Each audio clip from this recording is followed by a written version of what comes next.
Oui, pour continuer. Une loi de finances rectificative n'a rien à voir avec mon travail. Oui. Il faut qu'on soit très clair. J'ai 15 ans d'expérience dans l'administration. J'ai été agent en complément d'effectif. J'ai été stagiaire, titularisé dans un poste. J'ai servi au sein des grandes entreprises. J'ai été vérificateur fiscal, chef de la brigade immobilière. Vous savez que si je devais violer l'obligation de réserve, j'ai à boire et à manger.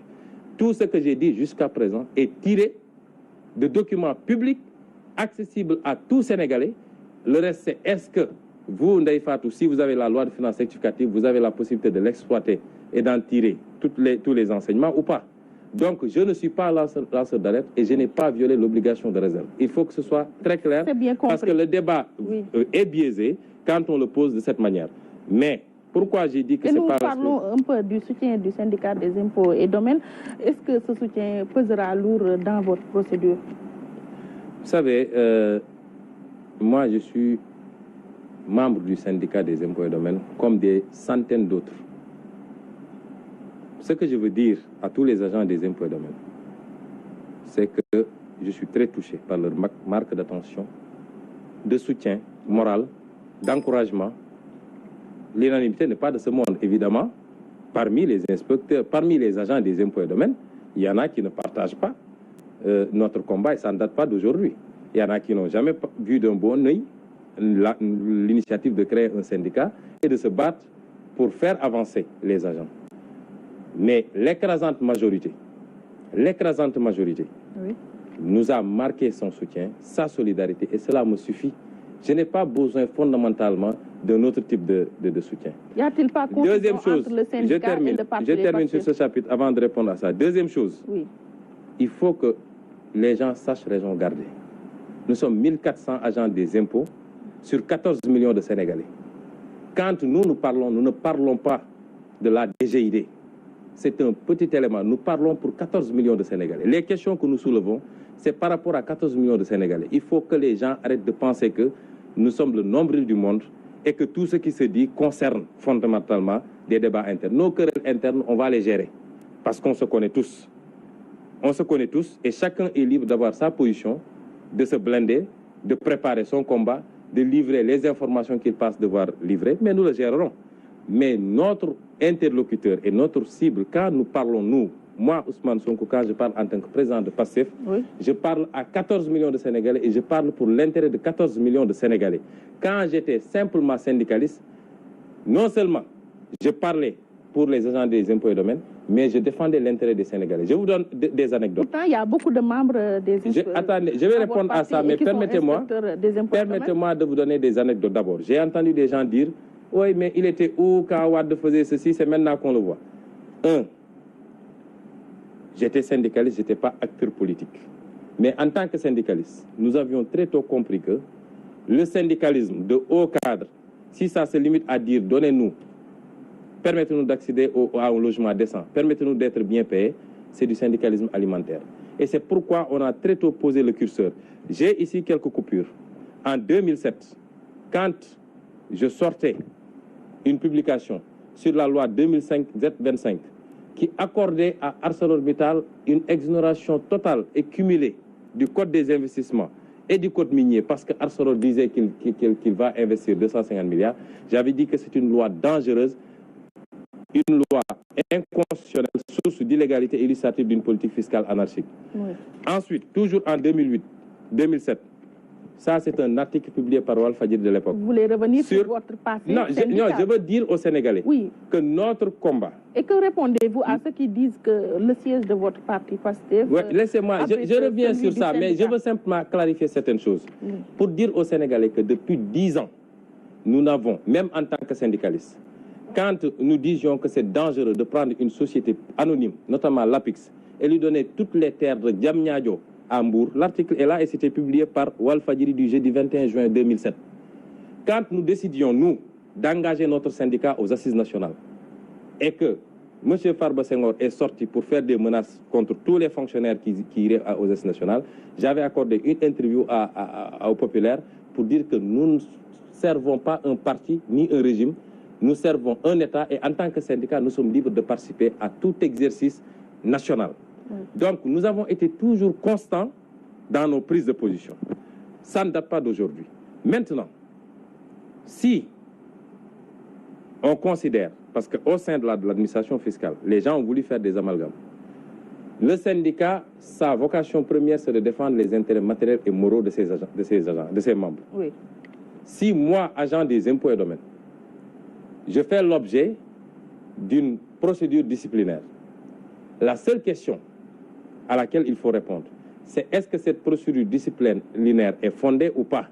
Est-ce que c'est lié à mon travail ou est-ce que c'est un déplacement du débat politique? Si la réponse est oui, c'est-à-dire si la procédure disciplinaire est fondée, le syndicat n'a pas à prendre position dans ce cas-là. Si ce n'est pas le cas, le syndicat doit pouvoir prendre position comme ça doit être le cas pour n'importe quel agent. Moi, j'ai été à la tête de ce syndicat. J'ai défendu des agents, y compris des agents qui étaient de l'APR et qui ont été victimes d'ostracisme, que j'ai défendu dans la maison. J'ai défendu des agents jusque devant le procureur de la République. Pourquoi ne le ferait-on pas? Parce que simplement c'est Ousmane Sonko, président d'un parti politique et membre du syndicat. C'est là où ce n'est pas logique. Maintenant, après... Y a-t-il des membres du syndicat qui militent dans PASTEF? Mais il y a des membres du syndicat qui militent dans PASTEF, comme il y a des membres du syndicat qui militent dans le Réumi ou dans l'APR ou je ne sais quoi. Le syndicat, c'est l'ensemble des gens des impôts qui se retrouvent dans le syndicat qui ont acheté leur carte de membre. Donc, chacun, après, a sa liberté d'opinion pour aller militer où il veut. Oui. Qu'il y ait maintenant, après, des membres... Attendez, depuis quand est-ce que dans ce pays-là, ça pose problème?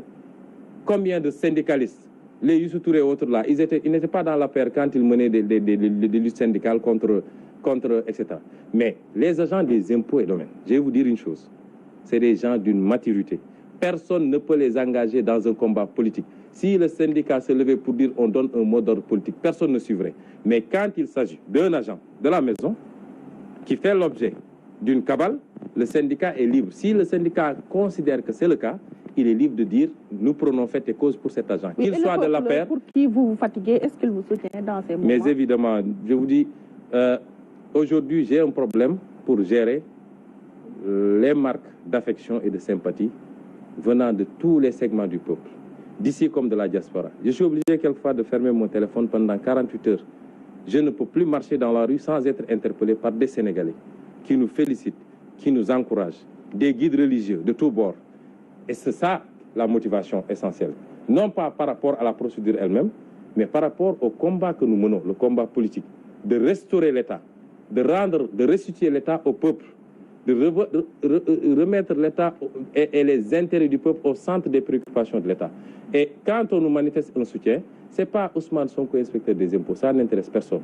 Mais c'est Ousmane Sonko, leader d'un parti, qui pose un débat de fond, qui touche les vrais problèmes du pays. Oui. Et c'est ça qui intéresse aujourd'hui les Sénégalais. J'en profite en tout cas pour remercier tous ces Sénégalais, les milliers et les milliers de Sénégalais qui nous manifestent. Il va falloir passer au service commercial de Walfadjri. Voilà, nous en venons aux positions que vous défendez en tant que président du PASTEF dans l'espace public. Sous cet angle, comment évaluez-vous le mode de gouvernance du président Macky Sall? Mais si je devais résumer ça en un seul mot, c'est scandaleux. Pourquoi c'est scandaleux? Pour quelqu'un qui avait décrété la gouvernance sobre et vertueuse, mais c'est scandaleux ce qui se passe dans ce pays-là. Chaque jour avec son lot de scandales. Chaque jour. Et c'est des milliards et des milliards qui sont compromis. Imaginez-vous qu'aujourd'hui, dans la galaxie Sall, imaginez-vous, prenons le cas du pétrole. Comment pouvez-vous comprendre que le Sénégal ait du pétrole? J'ai entendu l'autre jour le ministre Thierno Alassane Sall, pour lequel j'ai beaucoup de respect, en tout cas l'un des rares que je respecte bien dans l'affaire pour ses positions quelquefois, mais qui pour une fois est complètement passé à côté quand il disait que non, les gens disent n'importe quoi parce que sur l'histoire du pétrole, personne ne sait où se trouve le pétrole, des gens viennent, investissent des milliards, ils peuvent trouver, ils ne peuvent pas trouver. Mais nous connaissons la procédure. Nous ne sommes plus à l'étape des prospections. Dans le pétrole, c'est la prospection. C'est avant l'exploitation, le développement, et ensuite on va vers l'exploitation. Et chacune de ces phases correspond à quelque chose. Le pétrole a été découvert par phare depuis 2000 au Sénégal. Macky Sall était en ce moment directeur de la banque des données de Petrosen. Et quand les premières conclusions étaient rendues, il était directeur général de Petrosen. Il connaît très bien tout ce qui se passe. Il a la cartographie du pétrole sénégalais et des mines du Sénégal. Et c'est un délit d'initié d'avoir mis son frère dans l'exploitation du pétrole, qui aujourd'hui se retrouve avec des blocs pétroliers dans le cadre de cette entreprise-là, qu'on appelle Petrotim. Oui. Tout le monde sait qu'aujourd'hui, l'exploitation, parce que le pétrole, on a découvert énormément de pétrole. Certains spécialistes même disent qu'on en a découvert plus au Sénégal qu'au Qatar. Mais je discutais avec des experts de la SAR qui me disent que pour le moment, le raffinage ne peut pas être fait ici parce que c'est du pétrole relativement lourd. Les gens savent que l'exploitation peut prendre du temps. 2 pipelines ont été construits. L'un pour alimenter le Sénégal sur nos 10 petits pourcents qui nous restent. Et l'autre, c'est pour alimenter directement les tankers qui viennent prendre et partir directement. Mais dans ces conditions-là, on donne à des gens qui n'ont ni les références, vous ne me direz jamais quelle est la référence de Alioune Sall en matière de pétrole, qui se retrouvent avec des concessions pétrolières et qui vont les revendre sur le marché international. Ils se retrouvent avec des milliards sans avoir investi quoi que ce soit. Et le pire, c'est que les conséquences fiscales qu'on devait en tirer, on ne les tire même pas. Mais ça, c'est scandaleux. Ils sont au cœur du pétrole. Le frère a même créé une autre entreprise qui s'appelle Sahel Aviation, dont la société mère est domiciliée à l'État de Delaware, qui est un paradis fiscal. Oui. Nous rappelons que Petrotim était domicilié aux îles Caïmans. Tous ces montages-là sur le dos du peuple sénégalais. Et si vous le dénoncez, vous faites l'objet d'une procédure disciplinaire. Donc vous faites référence à l'accaparement de nos capitaux. Mais c'est un accaparement familial de nos ressources. C'est-à-dire ils se sont partagés le pays. Madame, c'est tout ce qui est hydraulique, assainissement avec sa famille, jusqu'à AHS. Nous y reviendrons dans une prochaine conférence de presse. Et monsieur et ses frères, c'est le pétrole. Mais pourquoi nous, on accepterait de regarder ça sans le dénoncer? C'est un crime de le dénoncer. Si on dit si on diffame, ils n'ont qu'à porter plainte. Vous n'avez jamais entendu jusqu'à présent Aliou Sall nous répondre sur ces questions depuis qu'on a commencé à en parler. J'ai témoigné sur ça au niveau de l'OFNAC. Et vous m'aviez dit tantôt quelle est l'origine du Kourou. Voilà un des éléments. C'est ça qui a fallu à Nafingom Keïta son limogeage. C'est ça qui vaut à Ousmane Sonko une procédure disciplinaire et avec d'autres questions. Le fait qu'on ait découvert, oui, le deal familial, ça ne passe pas. Et on a un président qui pique des colères et qui appelle des ministres pour le dire « je ne veux plus qu'il soit ministre ». C'est comme ça que ça se passe. Je ne veux plus qu'il soit fonctionnaire. Débrouillez-vous. Et après, les pauvres, Viviane Bampassi, qui est quand même ma promotionnaire à l'ENA, on se connaît très bien.